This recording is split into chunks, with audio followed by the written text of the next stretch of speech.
Огледалце, огледалце мое, кажи на светот најубав кој е. Секој еден од нас, барем еднаш во текот на денот, ќе се погледне во огледало, гледајќи си ги можеби само недостатоците, размислувајќи за стравовите, што е тоа во што не си успел, дали воопшто има смисла твоето постоење. Уште колку брчки излегоа денес на твоето лице? Колку килограми вишок има твоето тело? Дали изгледаш привлечно? Зошто не можеш да бидеш како многу други кои на социјалните мрежи се со совршена линија, совршен социјален живот, совршен партнер, автомобил, стан? Гледајќи ги сите овие деструктивни особини во физичкото огледало, се пројавува желба за бегство од реалноста, а каде ако не во виртуелниот свет? Имајќи ги на ум сите овие негативни мисли и размислувања, луѓето својата утеха ја наоѓаат во волшебното огледало, селфи, кое доста добро знае да ги сокрие нашите недостатоци, прикажувајќи не во совршено светло. Совршената позадина, совршениот ефект, со доза на корекција на сликата, ја менува целата наша реалност, што дури и самите можеме да поверуваме дека се е супер и дека сме преубави, среќни, совршени, дека имаме прекрасни пријателства, семејства, постојано се забавуваме, животот ни е совршен и сето тоа го пласираме на социјалните мрежи, прикажувајќи се себе си во едно такво светло со цел да добиеме што повеќе лајкови, што повеќе аплауз и одобрување од останатата публика. Меѓутоа, единствено лицата на нашите најблиски знаат да го рефлектираат нашиот образ. Од нив понекогаш може да прочитаме какви навистина можеме да бидеме, бидејќи тие знаат да бидат конкретен патоказ. И така, во таа трка да бидат совршени, луѓето станаа зависни од оваа навидум нормална рутина.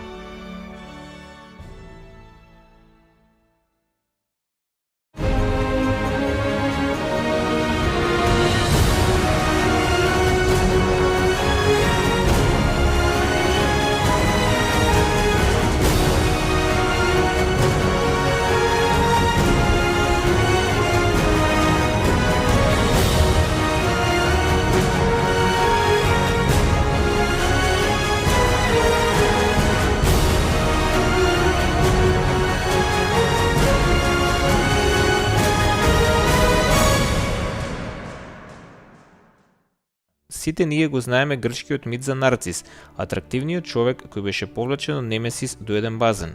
Нарцис, фатално заљубувајќи се во сопствената рефлексија во базенот, се удавил. Каква поврзаност има митот на Нарцис со 21 век?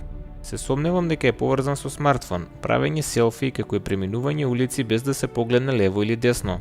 За прв пат употребен во 2002 година, зборот селфи си го завзеде местото во историските книги, кога беше официјално додаден во Меријан Вебстер речникот во 2014. Истиот беше дефиниран како слика од себе си направена од дигитална камера, посебно за постирање на социјалните мрежи. И покрај тоа што селфињата станаа значително присутни во последната декада, автопортретите имаат многу подолга историја која датира уште од античкиот Египет. Растечкиот резултат на истражувањата спроведени досега покажува дека селфито не е толку едноставна работа како што навидум изгледа. Кога правите селфи, не ги покажувате само вашите способности за совршен дакфейс или пак доказ дека сте налетале на славна личност, туку земате учество во надпревар од широки размери во онлайн виртуелниот свет со голема веројатност за уништување на врските кои ги градите во реалниот свет. Ова не се вести на денот, но добро е да се земат во предвид следниот пат кога сте во друштво со пријатели, бидејќи многу често сте преокупирани со правење селфи, што всушност заборавате на дружењето и причината поради која сте излегле со нив. Психолозите веруваат дека правењето селфи може да стане опасна зависност. Многу често, луѓето кои се зависни од правење и постирање селфи слики страдаат од телесно дисмофорично расстройство, обсесивно-компулсивно нарушување или депресија, што значително ја нарушува функционалноста на телото на човекот на дневно ниво. Британскиот психолог и доктор Девид Вел вели дека зависноста од селфи е проблем со менталното здравје кој води до висока стапка на самоубиства и несреќни трагични случаи низ светот.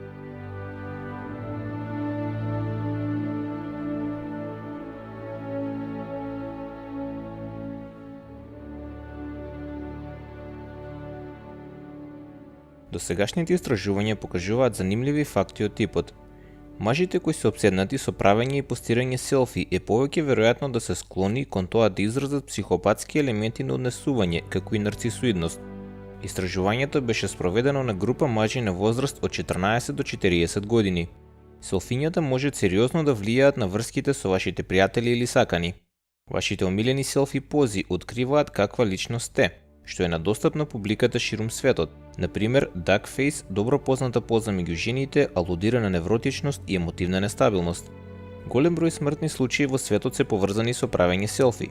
Всушност, бројот на смртни случаи за време на оваа активност на годишно ниво го надминува бројот на смртни случаи како резултат од напад од ајкула. Може да предизвикаат зависност, односно високо ментално расстройство. Според психолозите, луѓето кои се обседнати со селфи слики покажуваат знаци на ментално заболување. Ставаат премногу акцент на визуелниот, односно физичкиот изглед на луѓето, со што додека едни го билдаат своето его, други ја губат самодовербата до крајност која води до депресија.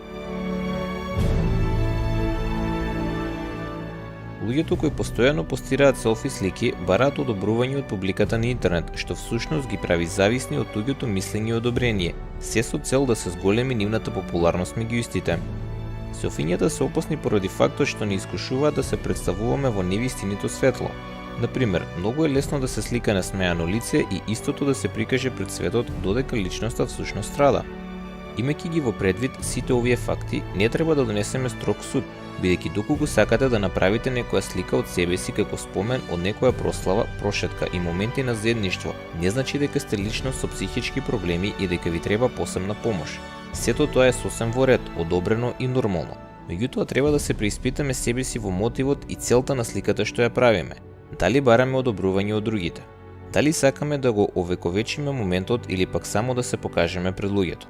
Дали сме несигурни за нашиот изглед и истиот го оценуваме според бројот на лајкови на социјалните мрежи?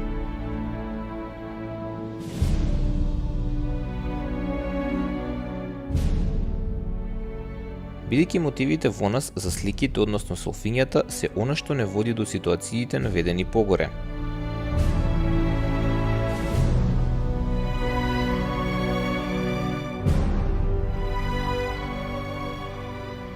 Доколку сакаме да се издигаме себе си, а издигањето на себе си е тесно поврзано со селфи сликите, тогаш сме преплавени со гордоста, која го доведува светот во ситуацијата во која се наоѓа моментално. Бидејќи запамтете, она што се смета за нормално пред само неколку години воопшто не беше во контекст на нормалата. Само почита не треба да биде вкорената во себичноста, односно себе издигнувањето преку селфи, бидејќи никој на планетата Земја не останува за секогаш физички убав или привлечен според световните стандарди. А селфито е начин да ги натерате луѓето да се восхитуваат на вашата убавина. Луѓето стареат, кожата останува збрчкана, телото почнува да се распаѓа се додека не се врати на местото од каде што дошло. До тука, се надевам дека успеавте да ја поврзете денешната генерација со митот кој го спомнав на почетокот на ова видео – Нарцис.